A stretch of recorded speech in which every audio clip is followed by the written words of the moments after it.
กุกุลชาดกว่าด้วยสุนัขที่ถูกฆ่าพระไตรปิฎก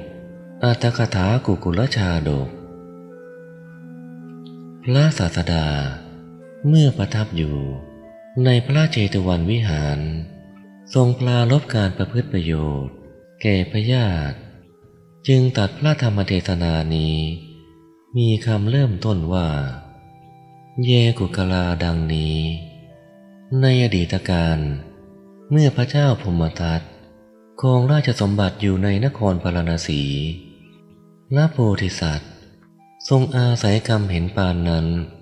บังเกิดในกำเนิดสุนัขห้อมล้อมด้วยสุนัขมีใช่น้อย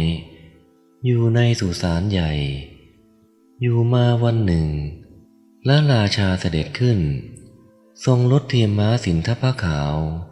ประดับด้วยเครื่องประดับทั้งปวงเสด็จไปยังพระอุทยานทรงเล่นในพระอุทยานนั้นตลอดส่วนภาคกลางวันเมื่อพระอาทิตย์อัสดงจึงเสด็จเข้าพระนครราชบุรุษทั้งหลายวางสายเชือกหนังรถนั้นตามที่ผูกไว้นั้นแหละที่พระลานหลวงเมื่อฝนตกตอนกลางคืนรถนั้นก็เปียกฝนพวกสุนัขที่เลี้ยงไว้ในราชตระกูลลงจากปราสาทชั้นบนกัดกินหนังและชนะของรถนั้นวันรุ่งขึ้นพวกราชบุรุษจึงกราบทูลพระราชาว่าข้าแต่สมมุติเทพสุนัขทั้งหลายเข้าไปทางท่อน้ำกัดกินหนังและชนะของรถนั้นพระเจ้าข้าพระราชาทรงติ้วสุนัขจึงตรัสว่าพวกท่านจงฆ่าสุนัขในที่ที่ได้เห็นแล้วตั้งแต่นั้นมาความพินาศใหญ่หลวงจึงเกิดขึ้นแก่พวกสุนัขเหล่านั้นเมื่อถูกฆ่าในที่ที่พบเห็นจึงหนีไปป่าช้าได้พากันไปยังสำนักของพระโพธิสัตว์พระโพธิสัตว์ถามว่าท่านทั้งหลายเป็นอันมากพากันมาประชุมเหตุอะไรหนอสุนัขเหล่านั้นกล่าวว่าพระราชาทรงกิ้วว่าในว่าสุนัขกินหนังและชนะของรถภายในพระราชวัง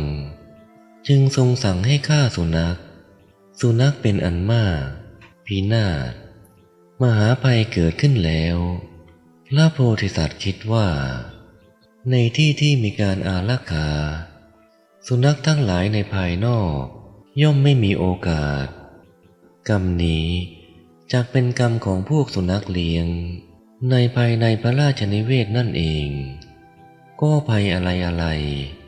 ย่อมไม่มีแก่พวกโจรส่วนพวกที่ไม่ใช่โจรกลับได้ความตายถ้ากะไรเราจะแสดงพวกโจรแก่พระราชาแล้วให้ทานชีวิตแก่หมู่ญาติพระโพธิสัตว์นั้นปลอบโยนญาติทั้งหลายให้เบาใจแล้วกล่าวว่าท่านทั้งหลายอย่ากลัวเราจักนำความไม่มีภัยมาให้แก่ท่านทั้งหลายพวกท่านจงอยู่ที่นี้แหละจนกว่าเราจะได้เฝ้าพระราชาแล้วลำพึงถึงบารมีกำหนดเมตตาภาวนาให้เป็นปุเรจาริกไปในเบื้องหน้าแล้วอธิษฐานว่าใครๆอย่าได้สามารถกว้างก้อนดินหรือไม้ค้อนเบื้องบนเราผู้เดียวเท่านั้นจะเข้าไปภายในพระนครครั้งนั้นแม้สัตว์ตัวหนึ่งเห็นพระโพธิสัตว์แล้ว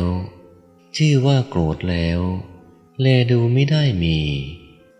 ฝ่ายพระราชาทรงสั่งฆ่าสุนัขแล้วประทับนั่งในที่วินิจฉัยด้วยพระองค์เองไปในที่วินิจฉัยนั้นนั่นแลแล้ววิ่งเข้าไปภายในอาสนะของพระราชาลำดับนั้นพวกราชบุรุษเริ่มเพื่อจะนำพระโพธิสัตว์นั้นออกมา แต่พระราชาทรงห้ามไว้พระโพธิสัตว์นั้นพักอยู่หน่อยหนึ่งแล้วออกจากภายใต้อาสน์ถวายบังคมพระราชาแล้วทูลถามว่าได้ยินว่าพระองค์ทรงให้ฆ่าสุนัขจริงหรือพระเจ้าข้าพระราชาตรัสว่าเราให้ฆ่าสุนัขพระโพธิสัตว์ทูลถามว่าข้าแต่พระจอมคุณสุนัขเหล่านั้นมีความผิดอะไร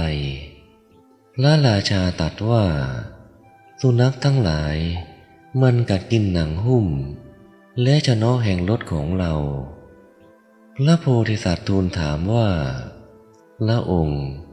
ทรงรู้จักสุนัขตัวที่กัดกินแล้วหรือพระราชาตรัสว่าไม่รู้พระโพธิสัตว์ทูลว่าข้าแต่สมมุติเทพการไม่ทรงทราบโดยถ่องแท้ว่าโจรที่กินหนังชื่อนี้แล้วให้ทรงฆ่าในที่ที่ได้พบเห็นทันทีไม่สมควรพระเจ้าข้าพระราชาตรัสว่าเพราะพวกสุนัขมักกัดกินหนังหุ้มรถ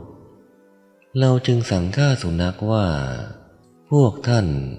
จงฆ่าสุนัขที่ได้พบเห็นทั้งหมดเลย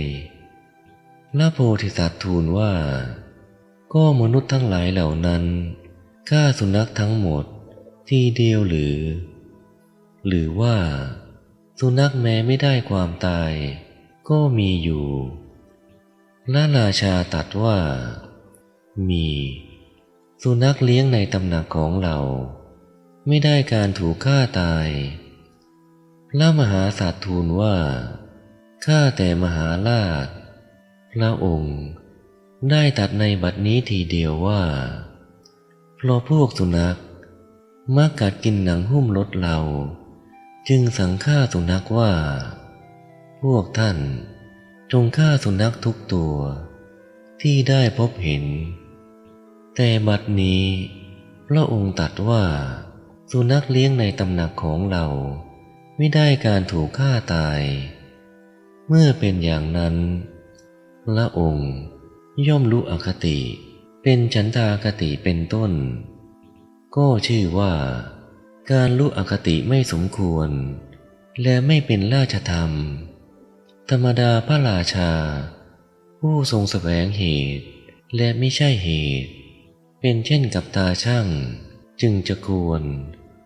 บัดนี้สุนัขเลี้ยงในราชสกุลไม่ได้การตายสุนัขที่ทุพพลภาพเท่านั้นจึงจะได้เมื่อเป็นเช่นนั้นอันนี้ไม่ได้เป็นการฆ่าสุนัขทุกตัวแต่อันนี้ชื่อว่าเป็นการฆ่าสุนัขที่ทุพพลภาพครั้นทูลอย่างนี้แล้ว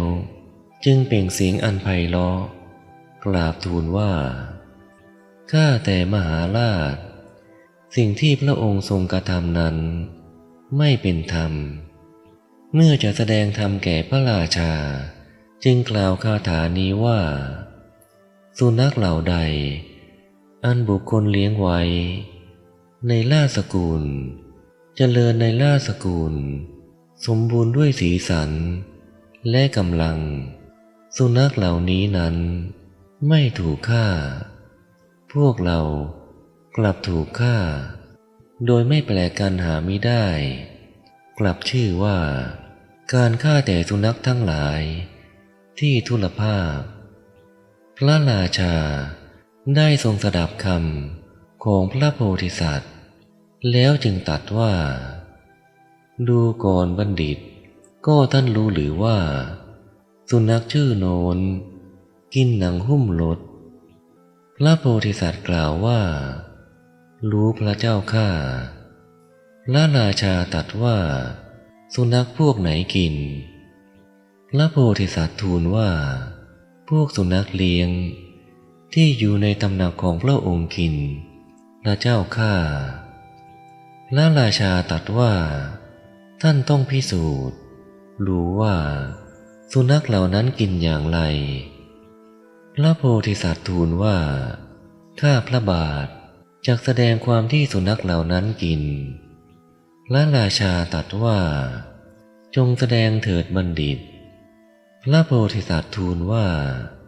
พระองค์ทรงนำพวกสุนัขเลี้ยงในตำหนักของพระองค์มาแล้วให้นำเปลียงและหญ้าแพรกมาหน่อยหนึ่งพระราชาได้ทรงกระทำอย่างนั้นลำดับนั้นพระโพธิสัตว์ให้ขยำหญ้าแพรกกับเปียงแล้วทูลกับพระราชานั้นว่าขอพระองค์จงให้สุนัขเหล่านี้ดื่มพระราชาทรงให้ทำอย่างนั้นแล้วให้ดื่มสุนัขทั้งหลายที่ดื่มน้ำแล้วก็ถ่ายออกมาพร้อมกับหนังทั้งหลายพระราชาทรงดีพระทัยว่าเหมือนพยากรณ์ของพระสัพพัญญูพุทธเจ้าจึงได้ทรงกระทำบูชาพระโพธิสัตว์ด้วยเสวตฉัตรพระราชาได้ทรงสดับธรรมกถาของพระโพธิสัตว์แล้วทรงให้อภัยแก่สัตว์ทั้งปวงทรงเริ่มตั้งนิตยภัตเช่นกับโภชนะของพระองค์แก่สุนัขทั้งปวงมีพระโพธิสัตว์เป็นต้นตั้งอยู่ในโอวาทของพระโพธิสัตว์ทรงกระทำบุญมีทานเป็นต้นตลอดชั่วพระชนมายุสวรรคตแล้วเสด็จอุบัติในเทวโลกกุโลทวาสได้ดำเนินไปถึง10,000 ปีฝ่ายพระโพธิสัตว์ดำรงอยู่ตราบชั่วอายุแล้วได้ไปตามยถากรรมพระศาสดาตรัสว่าดูก่อนภิกษุทั้งหลายตถาคตประพฤติประโยชน์แก่พญาติทั้งหลายในบัดนี้เท่านั้นก็หามิได้แม้ในการก่อนก็ได้ประพฤติแล้วเหมือนกันครั้นทรงนำพระธรรมเทศนานี้มาสืบต่ออนุสนธิแล้วจึงประชุมชาดกว่าพระราชาในการนั้นได้เป็นพระอานนท์บริษัทที่เหลือนอกนี้ได้เป็นพุทธบริษัทส่วนกุกากุลบัณฑิตคือเราตถาคตชะนี้แล